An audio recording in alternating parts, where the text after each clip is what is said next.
The Prince George Division, as I said, was incorporated in 2009, and at that time, you know, this was a community of, it was quite a tight medical community at that time, and they had really operating pre-division, and they were already quite collegial, and they already had a good sense of the things that they wanted to work on. So once we got started in the division, we started to develop, you know, a more comprehensive plan for the community. And in 2011, and it solidified our first strategic plan, and you'll see it in front of you, you know, from it sets the stage for our work from 2015. Now, in that strategic plan, you will see that the, you know, first two strategies or strategic directions. First one was around providing and supporting access to multidisciplinary care, and that's how we talked about it back then. And the second strategic direction was about supporting excellent primary care homes. So even then, in 2011, 2012, we had a sense that we wanted a full-service primary care home for all of the patients in Prince George. And the other document that I provided for you is a document that is called Primary Care Homes, the Patient-Centered Medical Care Setting, where and there are a number of criteria for the primary care homes. And I, you know, shared that because I wanted you to know that this is the definition that we work with in Prince George, and these are the criteria that we are striving to meet. Now, in 2012, you'll notice that we were calling doctors' offices where, you know, the primary care was being delivered. We were calling those doctors' offices primary care homes even back then, even though we knew that it did not yet meet all of the criteria for a full primary care home. But we were very clear that that's what we were striving for, and we, you know, adopted that language early on. Now in 2015, we have renewed our strategic plan, and we're farther along the road of, you know, of having all of those things in the primary care home for the patients in Prince George. And we're working very closely with the health authority to make that happen. So this is the definition that we're all working from here in the north. We use that language all the time in the primary care home. And now we have been able to put those two strategic directions, really combine them in one strategic direction as we're going forward. And that is striving for excellence in all aspects of the primary care home. And one of the primary aspects of the primary care home is the idea that you know, care is coordinated, continuous, comprehensive, with patients having access to an interprofessional team. So that's really the language that we're using now, talking about interprofessional teams, wrapping interprofessional teams around the primary care provider and the patient in the primary care home. So the majority of the primary care homes in Prince George are you know, fee-for-service practices that mostly have a physician, but all have a physician. And you know, they have some support services like an MOA.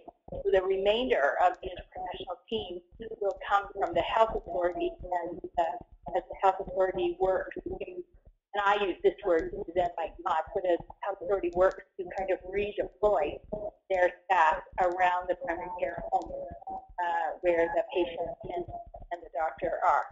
So that's, for me, I wanted to, and you know, I provided a foreign document that Suzanne will speak to, but I just wanted to point out that the primary care home that I'm talking to you about, our strategic directions, are very clearly centered in this idealized health system for services that the health authority is using as they go forward.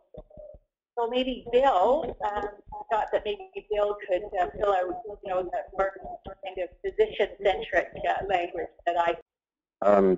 Yeah, so I think you know, we had a vision back in when we first began the division work in 2009 about the primary care home approach, as Olive was mentioning. Now, of course, that is a approach to primary care. It's not the ultimate thing per se. It's actually an approach to achieving primary care, but it's one which we very strongly believe in, especially with the coordinated longitudinal team-based care aspects of the primary care home definition, as documented in the now several iterations from the College of Family Physicians Canada, and of course is being emulated, or maybe even driven. I guess emulated is a little bit presumptuous to say that the rest of the world is copying Canada, but with the medical home approach in the U.S. and elsewhere. So we also wanted to make sure that in working towards full attachment via primary care homes, that we didn't detract from quality, because it would be quite easy to actually just sort of filling up physician offices with patients, say we're attached and everything's all cool, when in fact, in order to achieve that level of panel sizes, to do full attachment, that we would have poor quality care. So that was one of our main strategic arms, with the quality aspect. And then similarly, the quality of practice. So sure, we could get our primary care homes and we could do the quality of care, but if it was so onerous or in such a climate that was unsustainable, then we would be back to having more problems with recruitment and retention, and we'd end up back to where we started from. And then finally, looking at things from a population base, it has been always very important for us, even long before the division. And so the understanding what the collection of activity translates to at the community level. So how are things going with disease management, with screening, with prevention, with prevalence of conditions, those kinds of things. And to that end, we've built AmCare, so we're, especially in Prince George, we have nearly full coverage. We have only 3 physicians who are not participating, partly for various reasons, including being at sort of end of practice life and not wanting to use an EMR. But so the 4 elements have, in order to achieve these, we have had to need some technology assist, and so AmCare, as I mentioned, is one of the huge pieces to be able to extract from the EMR semi-real time in order to be able to follow measures that make sense for primary care, as well as having things like a care plan, electronic care plan, or actually a care plan of any sort.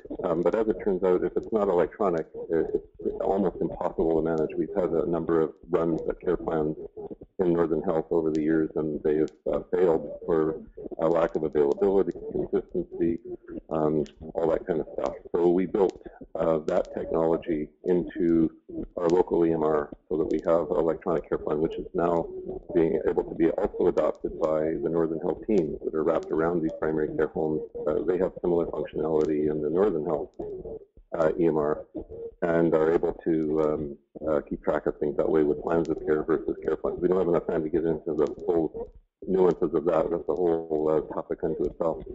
So I think now that we've refreshed our strategic plan to continue to champion many of the items that were in the 2009 to 2015 plan, we have some action items and some very intentional work with Northern Health to be able to fulfill the critical success factors to this strategy. And the big one is team-based care, and that's where I'll just hand over to Suzanne so you can understand maybe how things are going for us there. I think they're going swimmingly well, as they say.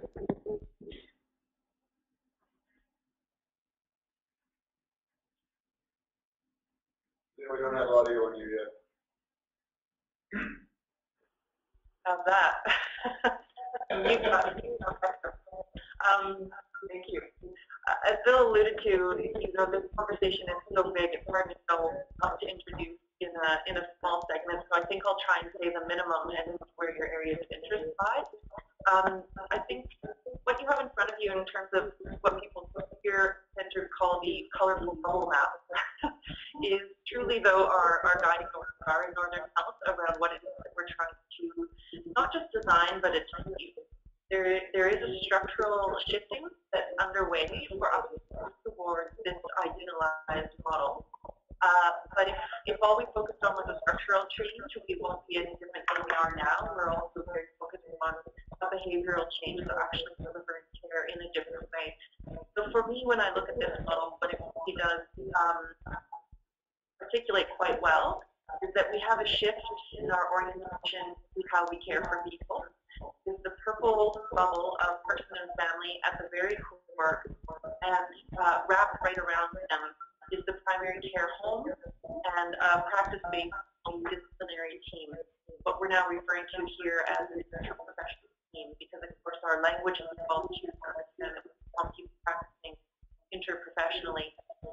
And so rather than our old system of an acute-based focus, where the focus is all around how do we start to get acute, our focus now is really trying to shift to how do we well in community and how do we use interprofessional teams and primary care homes to support that. So this model really looks at that at the core, recognizing that a number of community-based services need to be reoriented or redeployed, or in my mind, and I think that of our CEO, really fully transformed to shift towards this model. This really is a transformation in our way of thinking and our way of delivering on services. We recognize down below in the green bubble that for an effective primary care model, interprofessional team support, we do need to have clear specialized services that are designed to work effectively within the primary care and interprofessional team, so that there's clear pathways for consultation, clear pathways for where we actually need expert care to be provided, and a clear understanding of when that care needs to shift back into the primary care home, so that we don't end up in an older style of our services where specialty programs pick people up and never let them go and hold on to them forever. Where we're at in this work right now is we're currently moving out of our prototype and beyond just testing small areas, and we're going with a wide implementation across North and South. So this isn't a tinkering at the edge, this is a full-scale transformation of our system. We're going to see a shifting of resources out of acute care on a small scale, but definitely there is a shifting coming. I'll say that what makes more sense for an interprofessional team to be connected to a patient who has complex needs, and that connection is more of a longitudinal relationship. In the same way that they have a longitudinal relationship with their primary care provider, they should also know their social worker, their mental health clinician, their occupational therapist, and their primary care nurse. And that benefit comes also to a strong relationship between that team and the primary care provider, part of that team, not separate out that team. That, I think, is one of the hugest shifts that we're moving forward, is to see ourselves as a service that is inclusive of the primary care provider, and not that it is in support of or partnering with, but we are together. And when we have that orientation to the work, then that team who has a longitudinal relationship with the client can actually reach in and follow them through more acute episodes in their life where they may need to be accessing specialty services or tertiary acute services, so that we don't let go of them. Some of our older language would talk about handing the patient off to acute care. It's not a handoff, it's a partner with when somebody goes in to have an acute care experience now. And that team themselves is responsible for pulling that person back out in a supported way into community. And what we're banking on is that it's easier for them to do so because they already know the clients, they already know the families, they know what resources are there and what supports will be. I'll just quickly say there's some key enablers for us. Number one, the partnership we have with the division here in St. George is absolutely paramount. The level of collaboration that we have on how we're designing the services. For example, right now, we have a working group brought together to be thinking at a deeper level around how should we be caring for people with anxiety and depression in the primary care home going forward. And that working group has a combination of general practice physicians, operations leadership, and our frontline clinicians trying to say this is what we think really works for our people. So the evidence says will work, how we want to the amount of excitement I see on our physicians' faces when they say, oh my God, we're actually part of building this. It's not something that's being handed to us and told this is what we're going to use. We're being invited in to co-design that. That is a key enabler that we have that relationship, and it's taken us a lot of work there and a lot of, I think, ongoing nurturing from both organizations. Secondly, I think that our organization's strong focus on this and sponsorship from the executive level has been absolutely critical, because this is the work of a salmon swimming upstream, and so if we didn't have something higher calling us to do that, like our CEO, I think we'd be in a very tough spot trying to pull ourselves in that direction when everything else is pushing us in the old way, including ministry policy upstream, including the old ways of doing things. So I'm going to stop there and just see where you'd like to take us to, Andrew, and some questions. I'm happy to go in any which direction and offer more information. Clearly, going swimmingly can be interpreted in a number of ways.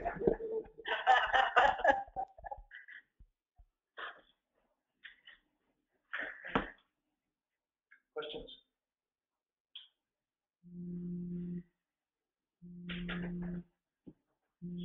No questions? I don't know who wants to answer it, but when you look at primary care home, is it always co-location, or how are you transforming teams in terms of connecting remotely and using either technology or communication channels to facilitate that view of a care home? So Lee, that's a great question, and I was going to point out, I'm glad that the picture is still on the screen here with the red arrows going all over the place. Actually, we have other pictures that show far more arrows. And so we have essentially two models across Northern Health. We have the small communities where there actually is only one primary care home. Often they're Northern Health owned and operated, but not always. And in that model, there's almost always lots of practice real estate under the roof in order to be able to, in fact, even a long tradition of people working in the same physical location, unfortunately not being coordinated at all. They have their own offices. Usually the door can actually close. In one place, they actually have a moat where the receptionist symbolically has a little room as a kind of a moat to protect any exposure by that Northern Health provider to anybody but the silo in which that person is working. So in that model, though, we are now able to break down those barriers, probably even physically, and taking the moat away. And as we have done actually in Chetwynd, where now people who used to enjoy having their own little offices up in the hospital and then working with the primary care, they're actually now in a purpose-built facility with cubicles shoulder to shoulder, right there with docs and nurse practitioners. So that works great there, but that model works in those locations. In places like Prince George, Quesnel, Fort St. John, and to some extent Terrace, that doesn't work anymore. The physical space is not there, and we don't have the resources to provide embedded one-on-one teams, even if we had sort of uber remote access capabilities and be able to share the single record.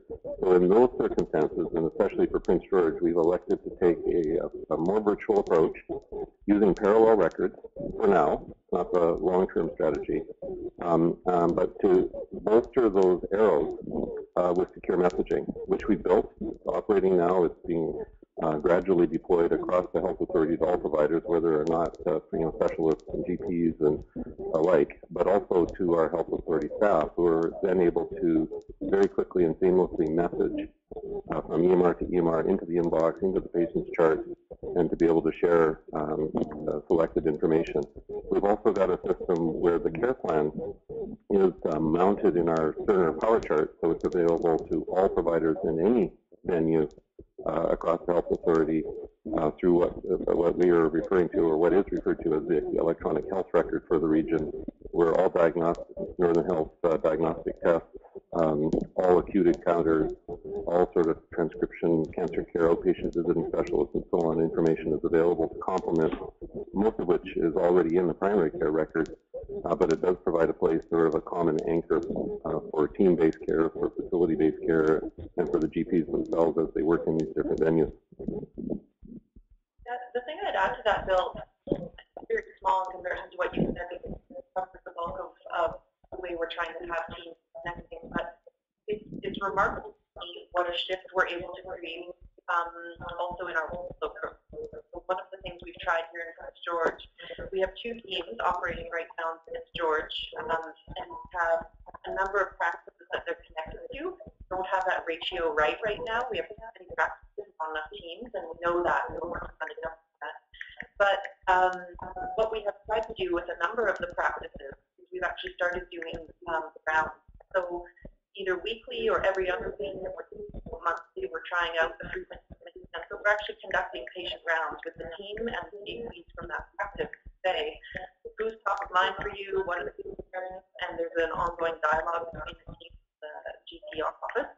And the teams are just saying this is remarkable. We've never had this kind of relationship before where we can get our questions answered, we can be planful and get ahead of the curve almost from the needs. And the physicians are feeling more reassured because they say, well, we know what's going on now, what kind of work the teams are executing in service of the patient to be coordinated with them. So even though we're not co-located, we're designing the workflow to drive that connection between the primary care and the team as an actual team. Could you comment on who's on the team? What's the question? Could you just comment on the breadth of the people that are on that team?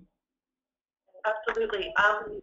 So again, we've tried out different things in different cities. So we do have, I'm obviously speaking from our largest and most urban community, and yet Prince George for 80 or 90,000 patients that we're working on serving here.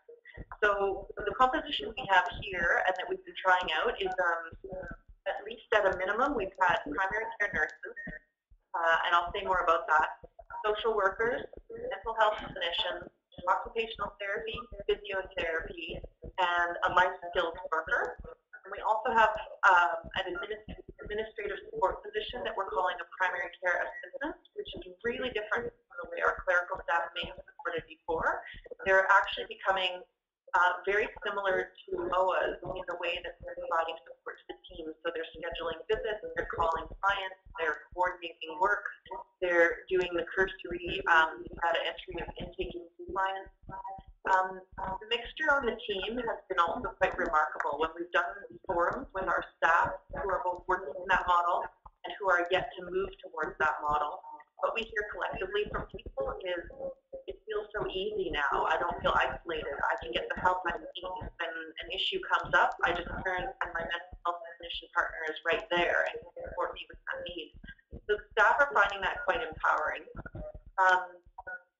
The primary care nurse role is one that we are still really digging into. We have a combination of nurses on the team who come from a different background, so traditional long-term care case management, traditional home care nursing.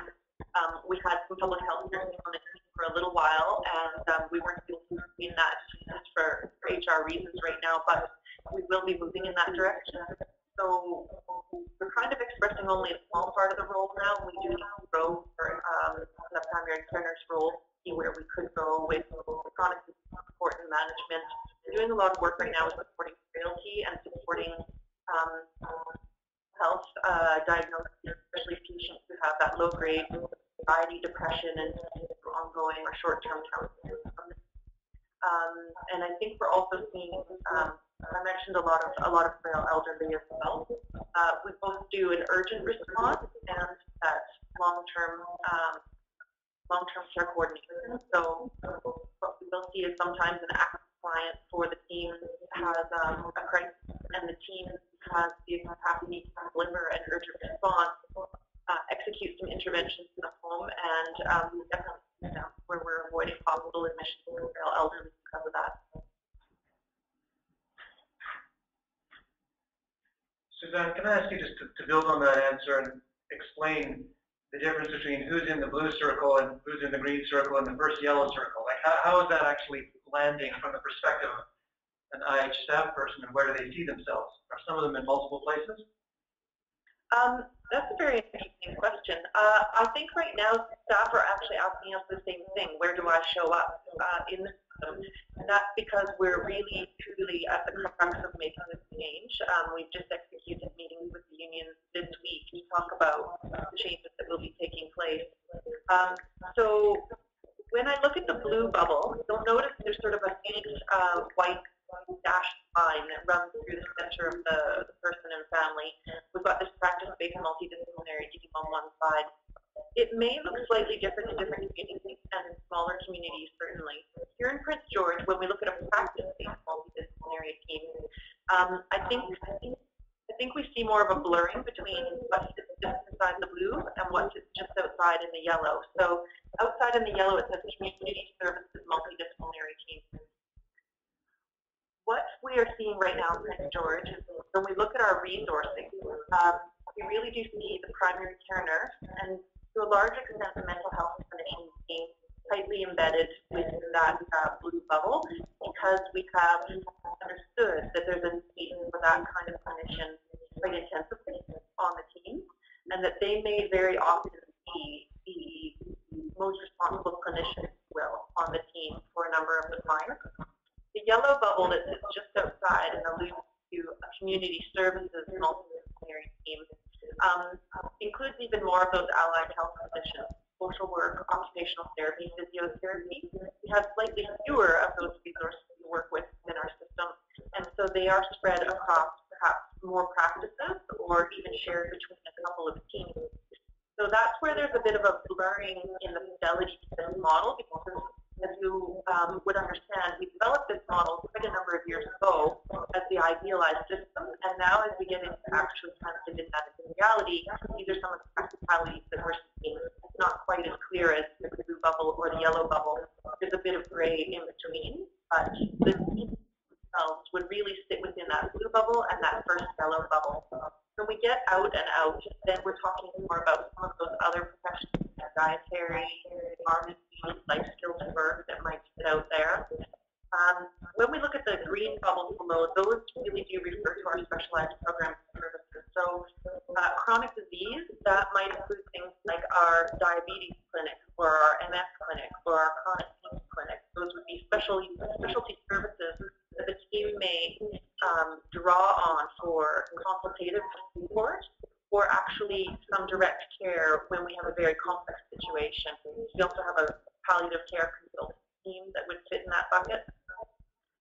Mental health and addiction, we recognize that there's only so many functions that can occur within the primary care and interprofessional team before they will become overwhelmed and too full and too busy because either the level of intensity required or there's a level of complexity that bears knowledge of a specialized approach. So when we look at our mental health and addiction programs, we are developing a suite of day programs that would be complementary to things that we think wouldn't be well managed by each individual practice. We're also looking at those more intensive for people with long-term ongoing counseling or management. So we're taking some of our intensive or assertive community management teams around mental health clients for the clients for whom that would be appropriate, but not for everybody. So those are some examples. Home care nursing is another one that we're really needing to sort of consider what's our approach there in a community the size of Prince George, because there's some clinical, technical skills that we actually couldn't safely train every primary care nurse to continually deliver on. So end-of-life care with palliative science and pain and management in those last days of death, that's something that we need to hold back as a specialized service that will work in partnership with the primary care team. So I don't know if that answers your question fully. I'm trying to do a snapshot of examples where people might show up in a specialized area versus on a special team. I think just to add on this, as Suzanne alluded to, I think we may have to modify this model a little bit because it is many years old now. And we've actually merged probably the first two yellow bits, which are intentionally shaded different colors of yellow in order to reflect their how tightly or loosely bound those individuals are to the primary care home. this is mainly a picture that would apply to the bigger areas, like in what I previously mentioned about the two buckets of models here, where there's a small community and then the larger community. This is the sort of the larger community paying some homage to the fact that we can't sort of co-locate and have that tightly knit, integrated team all within the blue, happily living the dream of the primary care home as espoused by the College of Family Physicians. One thing that we have learned over the last few years that we have to start thinking of the team not as the team in Northern Health or even the team within the clinic, and then the doctor and the primary care nurse and the patient, but rather fully flesh out that model of a primary care home where that is one team, the patient, the doctor, the primary care nurse, the team players as listed by Suzanne as an integrated unit. And if we look at it that way, this model would actually just have one larger blue bubble with the person in the middle and possibly a lighter shade yellow, a yellow thing attached for things like Meals on Wheels and those community things, which clearly aren't part of any model of a primary care home that I know of. And then down below, those focused specialty care items, especially the lighter green, are those bits of competencies that are way more than can be handled by a primary care home. So there's no point in having an MS team within a primary care home when there's not that many MS patients. Similarly, for diabetes care, insulin pump management, little childhood diabetics may not have a place in most primary care homes. Maybe some will have some intrinsic capabilities. Perhaps maybe even one of the nurses that has been redeployed from our chronic disease management clinics, which have tried to do the full scope, and now we're reining that in to just a kernel of competency that you wouldn't expect to find in a primary care home. I guess that was probably a much longer answer than anyone was expecting, but there's lots of twists and turns, and yeah, it takes a while to get your head around this. What I would add to that, Bill, because I don't know that we've said this explicitly, but it's something that comes up for me over and over again, which is in our existing system, where we have many specialized programs, there's still an inherent tendency for each of those specialized programs to up the client up and try and case manage the client. And what happens then is we find we've got care coordination, my little quotation, we've got care coordination from 16 different points of the system, which of course is completely uncoordinated in that system. So we are quite clear that the main thing we need to do is refocus so that care coordination and overall care planning based on shared goals with the patient happening in the primary care home with the broader team. And that when special services are accessed, it isn't to go and take the client, create a new plan altogether different and coordinate care for that client. It's to do that only in a complementary fashion with the professional team. And so what that means for us is we've actually had to reconsider a lot of our special programming and ask ourselves, what is this program to the system, to the patient, now that we're moving forward with this orientation of our services towards care being coordinated out of the primary care. Suzanne, it's Cheryl. Question. So as you've been working towards one kind of primary care home coordinator, what union issues have you stumbled across? And has it been, and what have you done with the change management piece? Because you've alluded that public health isn't part of this because of HR issues. What can you kind of walk us through the journey that you guys took to do that? Well, I'll clarify a couple things first. Public health is definitely part of this program. When I say HR issues, I mean we weren't able to recruit and sustain someone on the team in the short term. Public health is absolutely part of this in the long term, and in fact, a large number of our primary care nurses will be public health nurses coming into that role. In terms of HR issues, I don't think we've fully understand them yet. I think we've got some ideas about what they might be, but as I said, we just gave Section 54 notice to the Labour Board and to the unions on June 2nd, I think, or 1st, and so we're just going through those Section 54 meetings now where we will be developing labor adjustment strategies.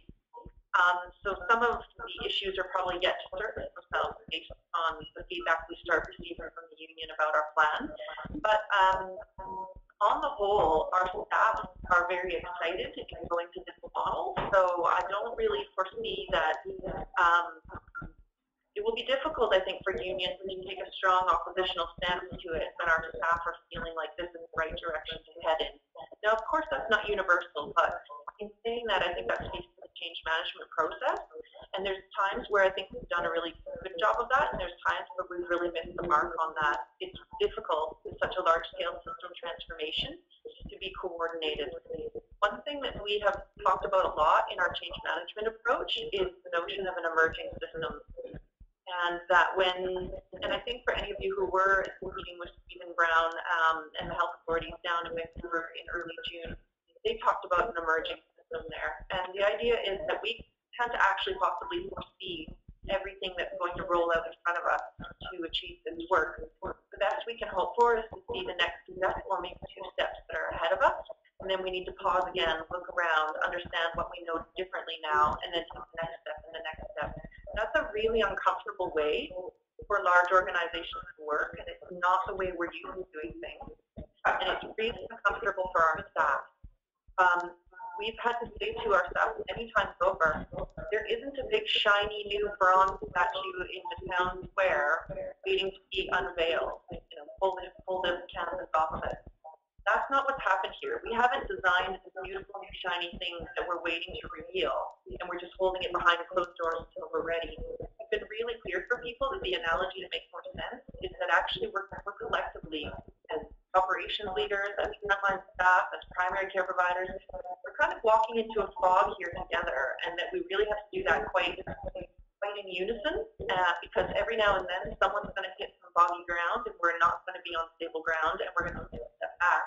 But somebody else is going to be on solid ground and we can go over there where they are. But we're only going to do that if we understand that it's our collective effort that's going to find the right way forward. And sometimes all will have that answer, or Bill will have that answer, or one of our community health workers will have that answer. But we have to, each of us have our ear open to hearing that.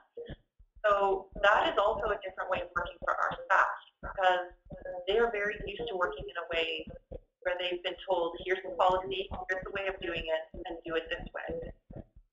We're now saying to them, we want you to tell us, what do you think is the right way, and help us build that. So it's a challenge put to them as well. So we've been holding forums with our staff to try and prime that new way of thinking, to try and get them asking themselves, how do they need to work and think differently? And we're getting interesting results out of that, because it's a little uncomfortable for people to try and learn a new way of working, and they're not quite sure what that future picture looks like yet. There's some uncertainty there for them. So change management is a big part, and we'll keep you apprised of the union issues as they do come up. But right now, we haven't had anything significant stopping us in the early days of our Section 54 conversation. As many of you know, there at the division, we are much more comfortable working in the gray in division, and building it as we building the path as we walk on it. I think that we have really been able to encourage the health authority a bit in this regard. Like, we're okay having a meeting to work something out and not knowing the answer in advance. But that's more difficult for the health authority. They've not normally worked in that way. So we have, lots of back and forth around that type of thing. And our physicians too they have gone through this years of change here with divisions, engaging the divisions and putting their thoughts in with the division. And so they're much ready, I think, to do something different. There's a lot of people management on here, and we have a lot more yet to come. Bringing frontline clinicians in partnership with primary care providers. I recall all of and I together on the phone trying to troubleshoot one of our very first decision interactions to make sure it's really, really sensitive, because we're dealing with all of the old, right? Like who's in charge, who holds the power, what can I say to you, not to you. It's relational, it's a big change, and we have to prepare people to have the right skills as part of that in a productive way. And sometimes we're going to miss the mark, I know that, but we've also seen it go really well for people. And it's part of the work that we're doing in developing team-based care curriculum that we put our teams through, and that we're trying to figure out how we can put our physician partners through, so that they're working from orientation towards what's a team, how do I need to work to make it work for you, how do you need to work to make it work for me, and to get people into more dialogue effectively that way. It's Martha. I know that we have to wrap up. I have one last question, and I know that this room can't hear a long answer. I just want to know what, and they're gone.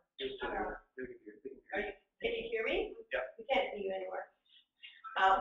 So assuming that you can hear me, my question is, what table has designed the place that you're in now? It's very, very impressive where you are. What table has designed the picture that we've been looking at with all the circles? Well, I need the archivist to answer that question. Bill, you probably actually have a lot of longevity with this conversation, given the multiple hats you wear, both in the division but also with Northern Health. I've been with Northern Health for 2.5 years, and I can say that this system precedes me by a good number of years. So. Yeah, well, it's actually been multiple tables. It's been, I think, probably one of the best possible situations where something can be built collaboratively between multiple different parties. So there hasn't been sort of a committee that's done this. It's been Northern Health Executive, by and large, driving a lot of what you see in the diagram. In fact, in the original days, it used to be referred to as Kathy's diagram, because she sort of put this together based upon the sketches that many others have been drawing and descriptions and so on, and she sort of put that together. But those sketchings and drawings were done by the division, they were done by individuals, they were done by traveling afar and seeing what others are doing and so on. So this has been truly collaborative. I don't think you can put a finger on any particular spot. And probably if you could put a finger on any particular spot, we wouldn't be going as fast as we are. Because it's like a trusted web. That you're all owning it. That's what is so awesome. Yes, absolutely. We're all owning it. And for example, I'll just tell you, I mean, we have several committees that are steering this work, different parts of this work, but we no longer have a collaborative services committee in Prince George. We have something that we call the Prince George Joint Leadership Committee for Health. And it takes up all of the requirements of the Collaborative Services Committee that we all have in our documents of intent, but it does much more than that. And so that committee, the Joint Leadership Committee, is really the committee that helps steer the work that's going on in Prince George. And there are a couple of other committees.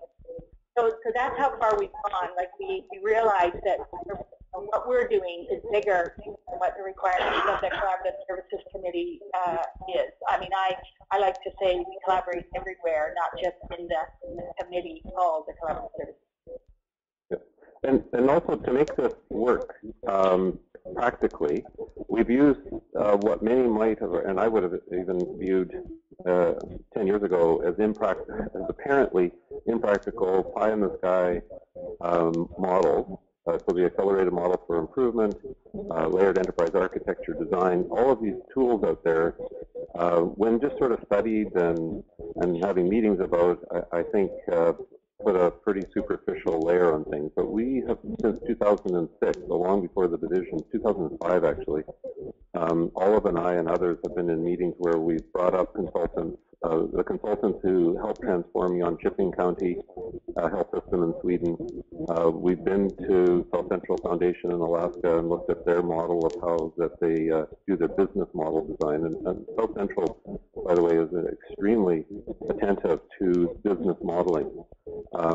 So we've had to follow in step with that learning, and more recently have encountered a consortium of 135 universities around the world doing a system or building an open source system called Layered Enterprise Architecture Design, which synthesizes information architecture and business architecture in a way that's far more effective than either one of those two systems by itself.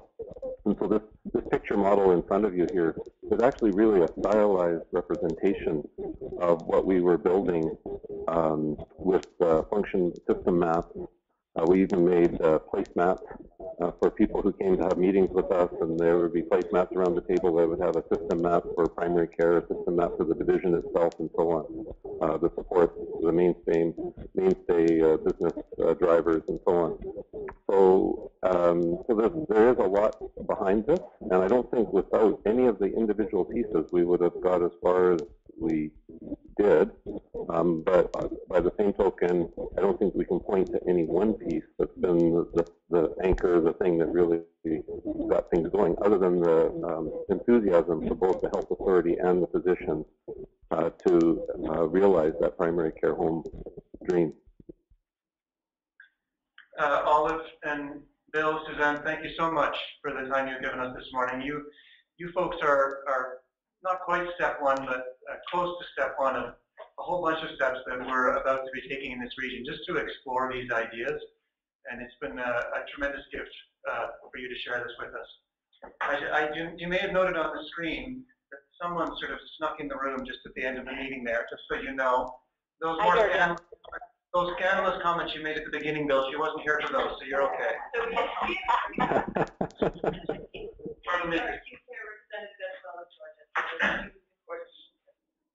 Yes. So thank you. We'll let you get on with your day, and we'll get on with our meeting, and I'm sure we'll be in touch again. Thank you. Thank you. Thanks, everyone. Thanks for having us. Okay. Thank you. Great. Bye-bye. Bye.